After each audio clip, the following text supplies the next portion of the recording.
अंबरनाथ शहराच्या पूर्व आणि पश्चिम भागाला जोडणाऱ्या उड्डाणपुलावर काही पक्षीप्रेमी पक्ष्यांना खाद्य टाकत असल्याचं दिसून येत आहे। मात्र त्यांच्या या कृतीमुळे उड्डाणपुलावरून प्रवास करणाऱ्या अनेक वाहन चालकांचा जीव टांगणीला लागला आहे।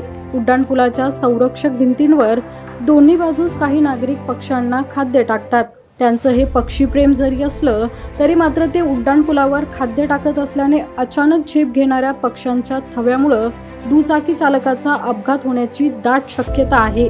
उड्डाणपुलाच्या दोन्ही बाजूस काही नागरिक कावळे, कबूतर अशा पक्ष्यांना खाद्य टाकतात, त्यामुळे मोठ्या प्रमाणात पक्ष्यांचे थवे उड्डाणपुलावर येतात। तसंच खाद्य खात असताना हे थवे अचानकपणे भरारी देखील घेतात, त्यामुळे हे पक्षी दुचाकी चालकांच्या चेहऱ्यासमोरून झेप घेत असल्याने दुचाकी चालकाचा मोठा अपघात घडण्याची शक्यता नाकारता येत नाही।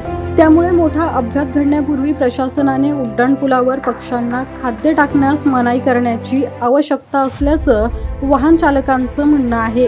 पक्षीप्रेमींनी पक्ष्यांना खाद्य टाकण्यासाठी मोकळ्या मैदानात किंवा इतर ठिकाणी टाकावे, जेणेकरून त्यामुळे इतरांच्या जीवितास धोका निर्माण होणार नाही, अशी मागणी सर्वसामान्य वाहन चालकांमधून व्यक्त होत आहे। पूनम मॅकेटिस, 3D न्यूज, अंबरनाथ।